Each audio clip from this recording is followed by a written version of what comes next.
ប៉ុន្តែជាបឋមខ្ញុំបកណាសូមលំអត់លំអរកាយក្រាបថ្វាយបង្គំចំពោះគុណកៅទាំង3មានពុទ្ធរតនៈ1ព្រះធម្មរតនៈ1និងព្រះសង្ឃរតនៈ1ដោយសេចក្តីគិរវៈជ្រះថ្លា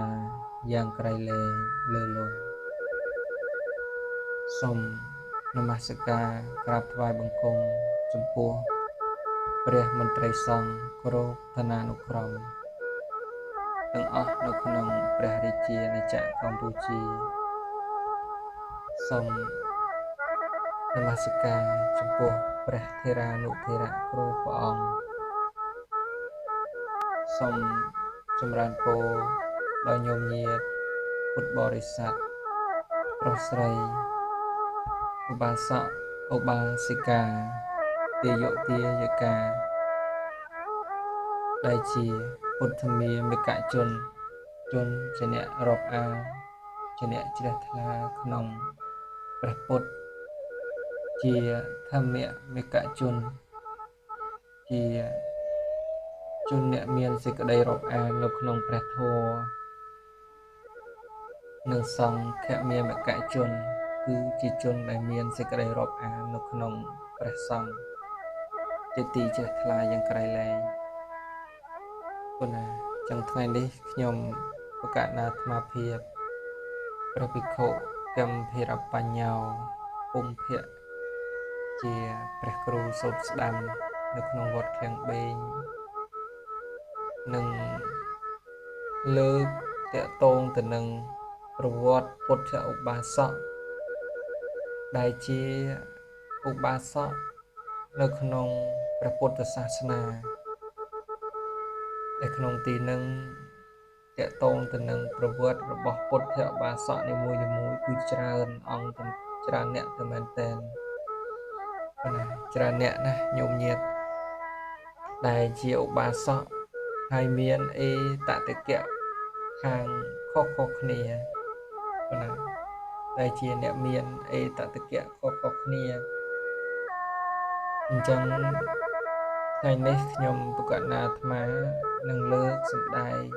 តេតិនទៅនឹងជីវប្រវត្តិរបស់ឧបាសកមុនដំបូងគេបង្អស់នៅក្នុងព្រះពុទ្ធសាសនាគឺឧបាសកពុសៈ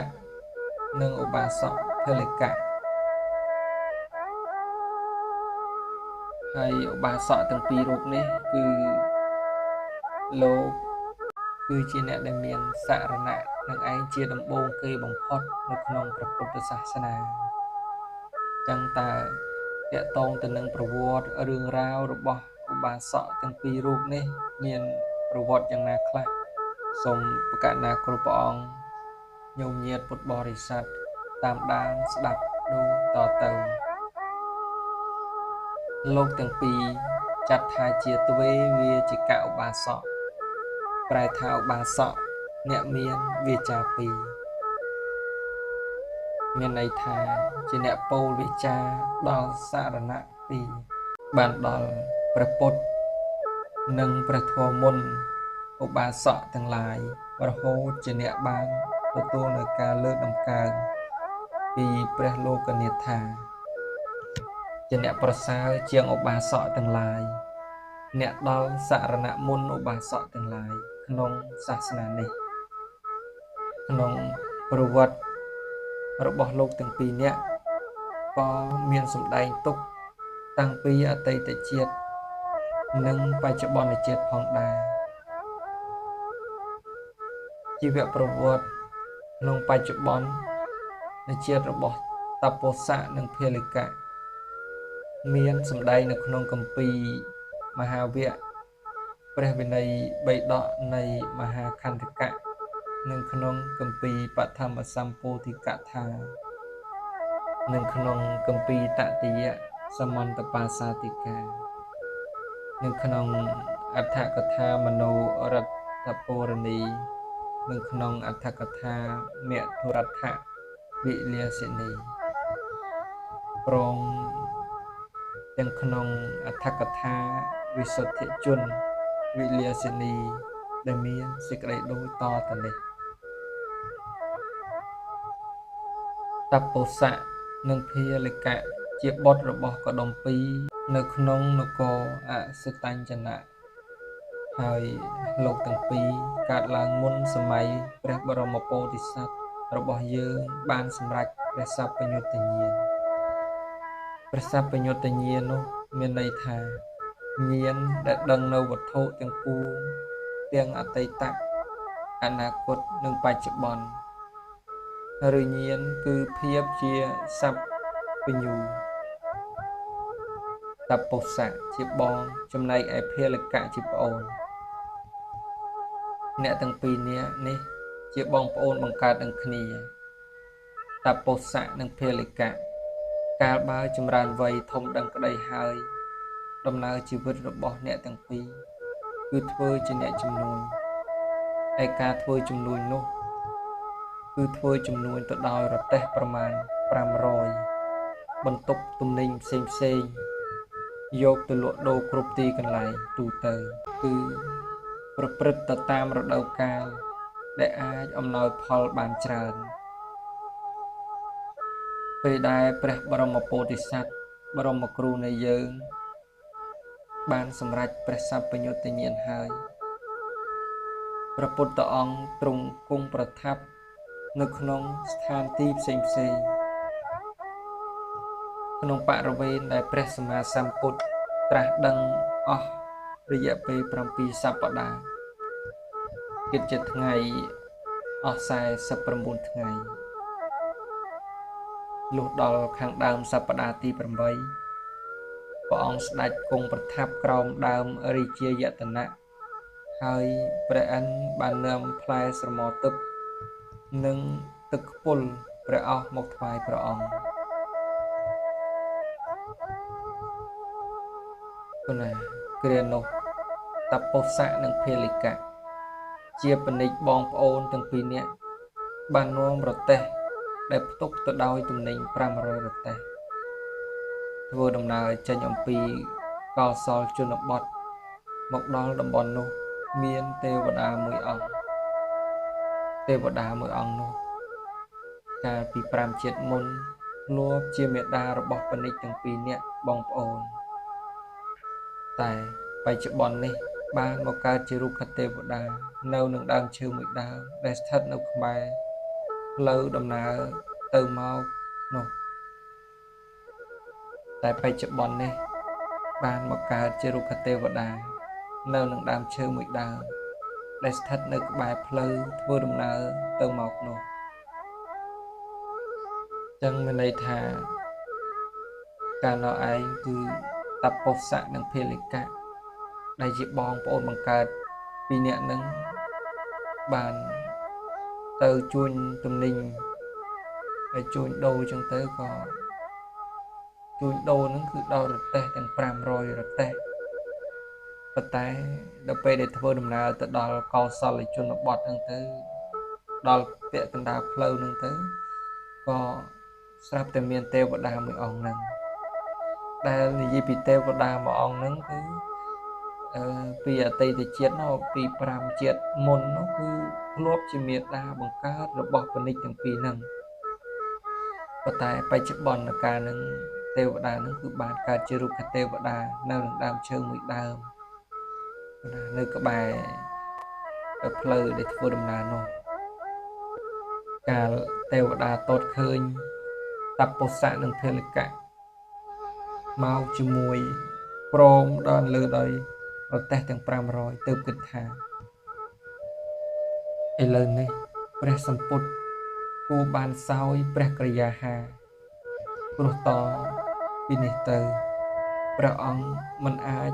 តាំងប្រជញ្ញនៅបានដោយព្រះអង្គមិនបានសោយព្រះក្រយាអស់49ថ្ងៃហើយហើយបុត្រទាំងពីររបស់យើង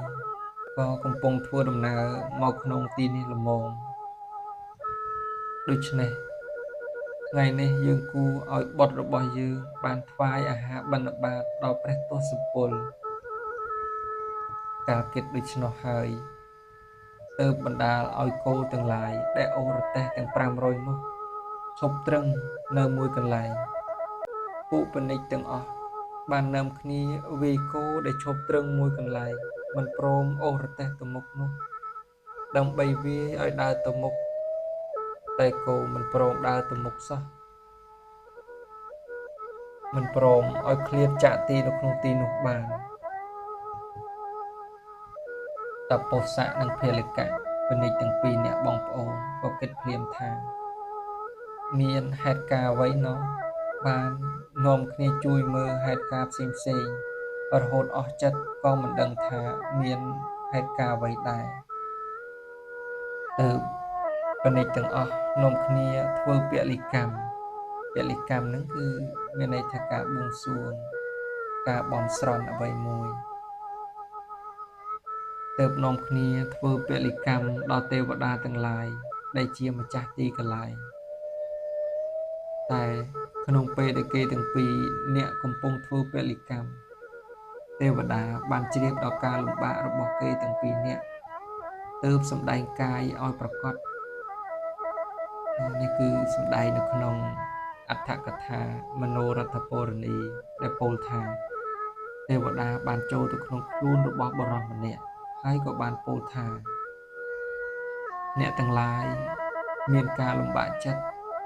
ដោយហេតុអ្វីឬមានការរកគួនផ្សេងកើតឡើងគឺការរកគួនពីពួកយក្សបិសាចឬពួកអ្នកដូច្នេះអ្នកទាំងឡាយកុំភ័យអីការរកគួនទាំងអស់នោះមិនកើតមានដល់អ្នកទាំងឡាយទេតែថាយើងធ្លាប់ជាមេដារបស់អ្នកកាលពី5ជាតិមុនហើយឥឡូវនេះយើងបានមកកើតជារុក្ខទេវតានៅត្រង់កន្លែងនេះនឹងសូមប្រាប់ឲ្យពួកអ្នកបានជ្រាបថាពេលនេះព្រះទស្សពលទ្រង់គង់ប្រថាប់នៅក្រោមដើមរាជាយតនៈអ្នកទាំងពីរចូលថ្វាយអាហារបិណ្ឌបាតជាដំបូងដល់ព្រះសក្យមុនីដែលទៅតែនឹងបានត្រាស់ដឹងថ្មីចុះដែលនឹងអាចធ្វើឲ្យអ្នកទាំងឡាយបានទទួលនៅប្រយោជន៍និងសេចក្តីសុខអស់កាលដែលយូរអង្វែងពេលនោះតពោសៈនិងភាលិកៈបានស្ដាប់ពាក្យរបស់ទេវតាដែលប្រាប់ដូច្នេះហើយក៏មានការរីករាយសប្បាយចិត្តហើយបានឃើញព្រះអង្គគង់ប្រថាប់នៅក្រោមដើមរាជាយតនៈព្រះអង្គប្រកបដោយមហាពុរិសលក្ខណៈ32ប្រការនិងអនុព្យញ្ជនៈ80ព្រមទាំងរស្មីទាំង6ពណ៌ផ្សាយចេញអំពីព្រះវរកាយរបស់ព្រះអង្គហើយក៏ធ្វើឲ្យកើតសទ្ធាជ្រះថ្លាឡើងដោយគិតថាព្រះលោកនាយកកើតឡើងក្នុងលោកពិតប្រាកដមែនទើបពោលថានេះជាលាភដ៏ប្រសើររបស់យើងហើយទើបនាំគ្នារៀបចំសដៅផង់និងសដៅដុំដែលជាស្បៀងបំរុងសម្រាប់ធ្វើដំណើរដោយលាយច្របល់ជាមួយនឹងទឹកដោះថ្លាទឹកឃ្មុំនិងទឹកអំពៅជាដើមដាក់ចូលទៅក្នុងថាសមាសនាំចូលទៅថ្វាយដល់ព្រះចិនស្រីថ្វាយបង្គំរួចហើយឈរនៅក្នុងទីដ៏សមគួរហើយបានក្រាបទូលថាបបិទ្ធព្រះអង្គដ៏ចម្រើនសូមព្រះអង្គទ្រង់អនុគ្រោះទទួលនៅសដៅផងនិងសដៅដុំរបស់ខ្ញុំព្រះករុណាទាំងពីរនាក់ផងដើម្បីឲ្យខ្ញុំព្រះករុណាបានទទួលនៅប្រយោជន៍និងសេចក្តីសុខព្រោះអាស្រ័យទាននេះខណៈនោះព្រះសម្មាសម្ពុទ្ធទ្រង់បានពិចារណាមើលវត្តប្រតិបត្តិដែលជាពុទ្ធប្រវេណីដែលព្រះពុទ្ធទាំងឡាយក្នុងអតីតកាលទ្រង់ប្រព្រឹត្តមកហើយថាព្រះតថាគតទាំងឡាយទ្រង់មិនព្រមទទួលអាហារបិណ្ឌបាតដោយប្រហ័សទេតើតថាគតគួរទទួលសដៅផងនិងសដៅដុំដោយអ្វីណោទើបទ្រង់មានបរិវិតកៈថាបាតរបស់យើងក៏បាត់ ព្រះមានប្រភពទ្រង់ព្រះរាជដូច្នេះហើយដោយហេតុយ៉ាងណាមានពាក្យពោលទុកថាបាទដែលខដេកាមហាព្រហ្មបានថ្វាយនោះបានបាត់ទៅហើយតាំងពីពេលដែលព្រះអង្គទ្រង់ទទួលមេធុបាយៈរបស់នាងសុជាតាដោយការនោះព្រះអង្គទទួលដោយថាសមាសការព្រះអង្គសោយមេធុបាយៈស្រេចហើយទ្រង់បានយកថាសមាសទៅអធិដ្ឋានបណ្ដែតក្នុងស្ទឹងនិរញ្ជរាហើយថាសមាសនោះបានលិចចុះទៅដល់ពិភពកាលៈនគរីក្នុងការនោះស្ដេចចាតុមហារាជការទាំង4បានជ្រាបដល់បរិវិតកៈរបស់ព្រះលោកនាថទើបទ្រង់បង្អោននឹមយកបាតសិលាដែលមានពណ៌ដូចជាពណ៌សណ្ដែកខៀវមួយអង្គទាំងអស់គឺសរុបមកមាន4បាតដែលទេវតាបង្អោនយកមកប្រគេនព្រះសម្មាសម្ពុទ្ធណាគឺមានន័យថាទាំងអស់ហ្នឹងគឺ4បាតដែលទេវតាលោកបរិវិតកៈលោកគិតឃើញអញ្ចឹងក៏យកបាតហ្នឹងមកទាំង4មកប្រគេនព្រះសម្មាសម្ពុទ្ធបាននាំគ្នាចូលទៅថ្វាយព្រះទសពលព្រមទាំងក្រាបទូលថាបបិទ្ធព្រះអង្គដ៏ចម្រើនសូមព្រះអង្គទទួលសដៅផងនិងសដៅដុំដោយបាតរបស់ខ្ញុំព្រះអង្គចុះព្រះមហាវីរៈទ្រង់ទទួលបាតទាំង4ដោយមានបំណងដើម្បីរក្សាបសាទសទ្ធាគឺសេចក្តីជ្រះថ្លារបស់មហារាជទាំង4ព្រះអង្គក៏ព្រមទទួលតែទ្រង់មិនមែនជាអ្នកប្រាជ្ញាច្រើននោះទេពេលដែលព្រះអង្គទទួលរួចហើយព្រះអង្គក៏បានអធិដ្ឋានបាតទាំង4ឲ្យទៅជាបាតតែមួយប៉ុណ្ណោះហើយទ្រង់ទទួលសដៅផងនិងសដៅដុំដោយបាតសិលានោះតពុសៈនិងភាលកៈទាំងពីរអ្នកបងប្អូននោះកាលបើបានរៀបចំនៅសដៅផងនិងសដៅដុំដាក់ចូលទៅក្នុងបាតរបស់ព្រះសម្ពុទ្ធរួចហើយក៏បានថ្វាយទឹកក្នុងពេលដែលព្រះអង្គធ្វើផាត់រួចរាល់ហើយនោះដោយគេទាំងពីរនាក់ក៏បានថ្វាយបង្គំហើយនាំគ្នាអង្គុយក្នុងទីដ៏សមគួរលំដាប់នោះព្រះសក្យមុនីទ្រង់សម្ដែងធម៌ឲ្យតពុសៈនិងភាលកៈទាំងពីរនាក់បងប្អូនបានស្ដាប់លុះចប់ព្រះធម៌ទេសនាតពុសៈនិងភាលកៈក៏បានតាំងនៅក្នុងសារណៈដែលគេទាំងពីរនាក់បានពោលវិចារដល់សារណៈ2ប្រការគឺព្រះពុទ្ធរតនៈ1ព្រះធម្មរតនៈ1ដែលហៅថាទ្វេវាជកសារណគមដែលប្រែថាអ្នកពោលដល់សារណៈដោយវិចារ2ដែលគេទាំងពីរនាក់បានក្រាបទូលថាបបិទ្ធព្រះអង្គដ៏ចម្រើនខ្ញុំបកណាទាំងពីរនាក់សូមដល់ព្រះមានបុណ្យជាសារណៈផងព្រះធម៌ជាសារណៈផងជាទីពឹងទីរលឹកជាឧបាសកអ្នកដល់នៅសារណគមស្មើដោយជីវិតចាប់តាំងពីថ្ងៃនេះតទៅណាដែលលោកសម្ដែងថាទ្វេវាជកសារណគមនេះគឺមានន័យថាសារណៈដែលពោលដោយវិចារ2គឺមានព្រះពុទ្ធរតនៈនិងព្រះធម្មរតនៈហេតុអីបានជាអត់មានព្រះសង្ឃរតនៈនៅនឹងដោយសារតែកាលនឹងព្រះសម្មាសម្ពុទ្ធព្រះអង្គទើបតែនឹងបានត្រាស់ជាសัพពញុត្តញ្ញាណគឺទើបតែបានត្រាស់ដឹងជាព្រះសម្មាសម្ពុទ្ធកាលនឹងហើយគឺសាវករបស់ព្រះអង្គមិនទាន់មានទេសង្ឃរតនៈនឹងក៏មិនទាន់មានការកើតឡើងដែរចឹងបានកន្លែងត្រង់ហ្នឹងត តពោសៈនិងភាលិកៈនឹងគឺជាអ្នកដែលដល់នៅសារណៈគុំពីរមុនគេគឺពុទ្ធរតនៈ1និងធម្មរតនៈ1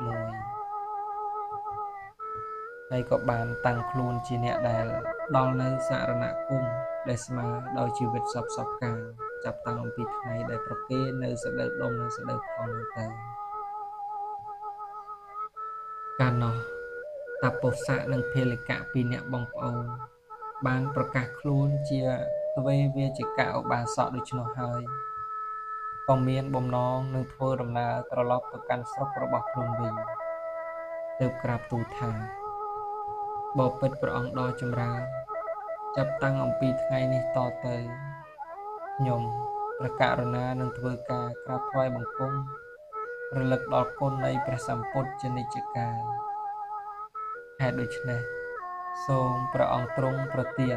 បរិច្ចារណចេតិយបរិច្ចារណចេតិយនឹងមានន័យថាព្រះចេតិយសម្ដែងនៅការថ្វាយជីវិតក្នុងការទទួលបម្រើព្រះអង្គដល់ខ្ញុំបកករណាផងចុះគ្រានោះព្រះមានជោទ្រង់បានយកព្រះហស្ថស្ទាបព្រះសិរសាគឺព្រះកេសាទាំងឡាយក៏ជឿព្រះហស្ថមក8សរសៃព្រះអង្គក៏បានប្រទានព្រះកេសា8សរសៃនោះឲ្យដល់តពោសៈនិងភាលិកៈទាំងពីរនាក់បងប្អូនតពោសៈនិងភាលិកៈពីរនាក់បងប្អូនបានទទួលព្រះកេសធាតុហើយយាងព្រះកេសធាតុទៅប្រទេសស្ថាននៅក្នុងប្រអប់មាសដោយសេចក្តីជ្រះថ្លាហើយថ្វាយបង្គំលាព្រះសម្ពុទ្ធហើយយាងព្រះកេសធាតុទៅកាន់នគររបស់ខ្លួនថ្ងៃពាណិជ្ជទាំងពីរនាក់បងប្អូនការត្រឡប់មកដល់អសិតញ្ញនគរហើយក៏បានបញ្ចុះព្រះកេសធាតុទាំង8ទសៃទៅក្នុងព្រះចេតិយមួយកន្លែងដើម្បីធ្វើសក្ការៈគោរពបូជាពេលដល់ថ្ងៃឧបោសថមានរស្មីពណ៌ខៀវផ្សាយចេញអំពីព្រះចេតិយដែលបញ្ចុះព្រះកេសធាតុនោះតពោសៈនិងភាលិកៈពីរនាក់បងប្អូនបានជាឧបាសកក្នុងព្រះសាសនានេះដោយបានពោលនៅរតនៈទាំងពីរគឺព្រះពុទ្ធព្រះធម៌មុនឧបាសកទាំងឡាយភាពជាអ្នកដាក់ចិត្តជឿក្នុងព្រះពុទ្ធជាម្ចាស់របស់តពោសៈនិងភាលិកៈដោយដែលលោកនាយកទ្រង់ត្រាស់សម្ដែងទុកនៅក្នុងគម្ពីរអង្គតរនិកាយឆក្កនិបាតមានសេចក្តីដូចតទៅនេះព្រះសម្ពុទ្ធទ្រង់ត្រាស់ថាមនីភិក្ខុទាំងឡាយតពោសៈនិងភាលិកៈមានធម៌6ប្រការជាអ្នកដាក់ចិត្តជឿក្នុងព្រះតថាគតជាអ្នកដាក់ចិត្តជឿក្នុងព្រះតថាគតព្រោះបានឃើញនៅអមតៈធัวអមតៈធัวនឹងគឺមានន័យថាធัวដែលមិនស្លាប់ណាធ្វើឲ្យជាច្បាស់នៅអមតៈធัว6ប្រការនោះតើដូចម្ដេចធัว6ប្រការនោះបានដល់1សេចក្តីជ្រះថ្លាមិនកំរើកក្នុងព្រះពុទ្ធអង្គជាម្ចាស់2សេចក្តីជ្រះថ្លាមិនកំរើកក្នុងព្រះធម៌3សេចក្តីជ្រះថ្លាមិនកំរើកក្នុងព្រះសង្ឃ4ជាអ្នកមានអរិយសិលសំដៅដល់លោកុត្តរសិលសិលដែលផុតចាកលោកគឺអស់ទោសហើយ5ជាអ្នកមានអរិយញាណសំដៅដល់បច្ចវេខណញាណគឺញាណពិចារណាមគ្គផលសារឡើងវិញ6ជាអ្នកមានអរិយវិមុតតិសំដៅដល់ផលវិបាកផលគឺការរួចផុតកិលេសរបស់ព្រះសេខបុគ្គលមនាភិក្ខុទាំងឡាយតពោសៈនិងភាលិកៈប្រកបដោយធម៌6ប្រការនេះឯងជាអ្នកដាក់ចិត្តជឿក្នុងតថាគត នៅក្នុងអត្ថកថាអធិប្បាយថាជាអ្នកមានចិត្តតាំងមាំហើយក្នុងព្រះពុទ្ធគុណគឺជាអ្នកអស់នៅសេចក្តីសង្ស័យហើយណាជាអ្នកឃើញនៅអមតៈធម៌ជាអ្នកធ្វើឲ្យជាក់ច្បាស់នៅអមតៈធម៌ហើយកាលតមកតពុស្សៈនិងភាលិកៈបានទទួលនូវការលើកដំកើងពីព្រះសម្ពុទ្ធឲ្យជាអ្នកប្រសើរជាងឧបាសកទាំងឡាយផ្នែកខាងជាអ្នកដល់ទ្វេវាជិកៈមានសម្ដែងទុកនៅក្នុងគម្ពីរអង្គតរនិកាយឯកនិបាតមានសេចក្តីដូចតទៅនេះសម័យមួយព្រះដ៏មានពុភៈទ្រង់គង់ប្រថាប់នៅក្នុងវត្តចេតពុនទ្រង់បានប្រកាសតែងតាំងឧបាសកទាំងឡាយទុកក្នុងតំណែងផ្សេងៗពីគ្នាហើយទ្រង់បានប្រកាសតែងតាំងតពុស្សៈនិងភាលិកៈពីអ្នកបងប្អូនទុកក្នុងតំណែងដ៏ប្រសើរថាអេតតិគំភិក្ខវេមមៈសាវកានាឧបាសកានាបឋមង្សសារណង្កិច្ឆន្តានាយតិទាំងតពុស្សៈភាលិកាវានិច្ជាមនីភិក្ខុទាំងឡាយបណ្ដាពួកឧបាសកអ្នកដល់សារណៈជាបឋមដែលជាសាវករបស់តថាគតសម្រាប់នឹងតពុស្សៈពាណិជ្ជនិងភាលិកៈពាណិជ្ជប្រសើរជាងគេនៅមានបច្ច័យដ៏សំខាន់មួយប្រការទៀតដែលជួយឲ្យតពុស្សៈនិងភាលិកៈពីអ្នកបងប្អូនបាននៅទទួលតំណែងឲ្យជាអ្នកប្រសើរជាងឧបាសកទាំងឡាយអ្នកដល់នៅសារណៈមុនគេចឹងមានន័យថានេះជាអតីតនិទានដែលបានឲ្យបងប្អូនទាំងពីរនេះគឺតពុស្សៈនិងភាលិកៈដែលបានតំណែងដ៏ប្រសើរដែលព្រះសម្មាសម្ពុទ្ធព្រះអង្គទ្រង់ប្រទានឲ្យថាជាអ្នកដែលដល់នៅទ្វេវាជិកៈសារណៈនឹងដែលសម្ដែងនៅក្នុងគម្ពីរអង្គតរនិកាយឯកនិបាតដែលសម្ដែងពីអតីតនិទានហេតុអីបានជាតពុស្សៈនិងភាលិកៈនឹងបានសម្រេចនៅតំណែងនឹងបាននៅតំណែងនឹងចឹងសូមបកណាគ្រប់ព្រះអង្គញោមញាតគ្រប់រូបតាំងចិត្តស្ដាប់នៅអតីតនិទានថាតើហេតុដូចម្ដេចបានជាឧបាសកទាំងពីរគឺតពុស្សៈនិងភាលិកៈនឹងបាននៅតំណែងនឹងដោយនៅក្នុងអតីតនិទាននឹងបានរៀបរាប់ថាក្នុងអតីតកាលរដ្ឋថយពីផតកັບនេះទៅ100,000កັບក្នុងសម័យព្រះសម្មាសម្ពុទ្ធបតមុត្តរៈជាម្ចាស់តពុស្សៈនិងភាលិកៈពីអ្នកបងប្អូននោះបានកើតក្នុងត្រកូលអ្នកមានធនធានមួយចឹងបានកើតនៅក្នុងសម័យព្រះសម្មាសម្ពុទ្ធបតមុត្តរៈហើយពីអ្នកបងប្អូននឹងគឺបានកើតនៅក្នុងត្រកូលដែលជាអ្នកដែលមានស្ដុកស្ដំហើយបានកើតនៅក្នុងនគរហង្សវតីក្នុងការតមកការអ្នកទាំងពីរអ្នកនោះចម្រើនវ័យដឹងដីហើយបានទៅស្ដាប់ព្រះធម៌ទេសនារបស់ព្រះសម្មាសម្ពុទ្ធបតមុត្តរៈហើយបានឃើញព្រះបតមុត្តរៈប្រកាសតែងតាំងឧបាសកពីរនាក់ក្នុងតំណែងឲ្យជាអ្នកប្រសើរជាងឧបាសកទាំងឡាយអ្នកដល់សារណៈមុនគេអ្នកទាំងពីរអ្នកនោះក៏កើតសេចក្តីជ្រះថ្លាពេញចិត្តក្នុងតំណែងនោះទៅធ្វើអធិការកុសលមានការថ្វាយទានដល់ភិក្ខុសង្ឃ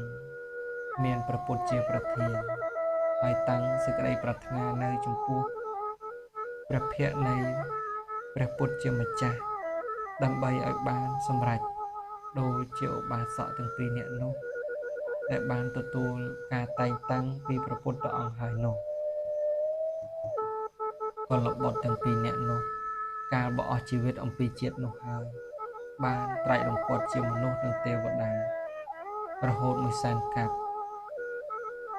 លុះពុទ្ធកាលព្រះបរមគ្រូនៃយើងអ្នកទាំងពីរអ្នកនោះក៏បានកើតនៅក្នុងត្រកូលកដុំ2ក្នុងអសិតញ្ចននគរ ហើយមានឈ្មោះថាតពុសៈនិងភាលិកៈដោយតែបានពោលមកហើយចឹងជាចុងក្រោយនឹងគឺតពុសៈនិងភាលិកៈដែលមានបំណងចង់បានតំណែងជាឧបាសកអ្នកដល់នៅសារណគម2មុនគេបង្អស់ជាអ្នកប្រសើរជាងឧបាសកទាំងឡាយដោយសារតែបែបនឹងហើយបានជាបាសកទាំងពីរនឹងគាត់ធ្វើសេចក្តីអធិដ្ឋានហើយមានការស្ដាប់ព្រះធម៌មានការថ្វាយនៅទានចំពោះភិក្ខុសង្ឃដែលមានព្រះពុទ្ធជាប្រធានបន្ទាប់ពីបានស្លាប់អំពីអតីតជាតិនឹងមកតពុសៈនិងភាលិកៈនឹងក៏បានកើតជាមនុស្សនឹងគឺថាអស់100,000កាប់ទៅហើយបន្ទាប់មកទៀតបានកើតជាមនុស្សអស់100,000កាប់មកក៏បានកើតជាទេវតាអស់100,000កាប់ចឹងទម្រាំបានកើតជាមនុស្សនិងទេវតា100,000កាប់អស់រហូតមកដល់ពុទ្ធកាលនៃព្រះបរមគ្រូយើងគឺព្រះសមណគោតមនឹងកើតជាត្រកូលកដុំ2នៅក្នុងអសិតញ្ញនគរដោយគេប្រកាសឈ្មោះថាជាតពុសៈនិងភាលិកៈអញ្ចឹងខ្ញុំបកណាអាត្មាលើកឡើងតកតងទៅនឹងប្រវត្តិរបស់តពុសៈនិងភាលិកៈក្នុងថ្ងៃនេះក៏មានតែប៉ុណ្្នឹងសម្រាប់ជាធម្មទានជាចំណេះដឹងដែលយើងបានសិក្សាបានយល់ដឹងតកតងទៅនឹងប្រវត្តិរបស់ឧបាសកមុនគេបំផុតដែលជាអ្នកដល់នៅទ្វេវាជកសរណគមជាអ្នកដល់នៅសារណគមគឺព្រះពុទ្ធសរណៈហើយនិងព្រះធម្មអ្នកសារណៈមុនឧបាសកដំបូងគេបង្អស់ដែលជាអ្នកដល់មុនគេហើយនេះជាឧបាសកទី1ក្នុងព្រះពុទ្ធសាសនាចឹងសប្តាហ៍ក្រោយនេះឬក៏ថ្ងៃក្រោយនេះខ្ញុំបកណាអាត្មានឹងលើកសម្ដែងតទៅទៀតតកតងទៅនឹងប្រវត្តិរបស់ឧបាសកនីមួយដែលមានជាច្រើនឧបាសកទៅទៀតអញ្ចឹងថ្ងៃក្រោយខ្ញុំអាត្មានឹងលើកតកតងទៅនឹងឧបាសកម្នាក់ដែលមានឈ្មោះថាអនាថបណ្ឌិកសិទ្ធិឧបាសកដែលជាឧបាសកទី2ក្នុងព្រះពុទ្ធសាសនាចឹងញោមញាតកណាគ្រប់គ្នាគ្រប់អង្គរូបចាំតាមដានស្ដាប់តទៅទៀតថាតើឧបាសកទី2នឹងមានរឿងរ៉ាវយ៉ាងណាខ្លះបានដល់នៅសារណគមយ៉ាងណាខ្លះបានដល់នៅឧបាសកយ៉ាងណាខ្លះចឹងសូមគ្រប់អង្គញោមញាតតាមដានស្ដាប់នៅក្នុងថ្ងៃបន្តបន្ទាប់ទៅទៀតដូច្នេះហើយខ្ញុំបកណាសូម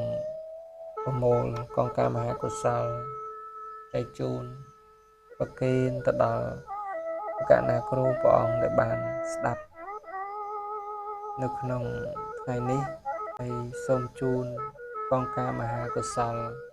ដល់ញោមញាតពុទ្ធបរិស័ទឧបាសកឧបាសិកាប្រុសស្រីគ្រប់រូបដែលបានស្ដាប់នៅក្នុងសំឡេងផ្សាយចេញអំពីเพจវត្តឃ្លាំងបេងភូមិល្វីរិស័យស្រុកជាក្រែងខេត្តសៀមរាបដែលសម្ដែងដោយខ្ញុំបកណាអាត្មាព្រះភិក្ខុកម្ភិរបញ្ញោពុម្ភៈជាព្រះគ្រូសូត្រស្ដាំវត្តឃ្លាំងបេងណាចឹងតកតងទៅនឹងប្រវត្តិទី1របស់ឧបាសកគឺមានសេចក្តីតែប៉ុណ្្នឹងសូមអនុមោទនា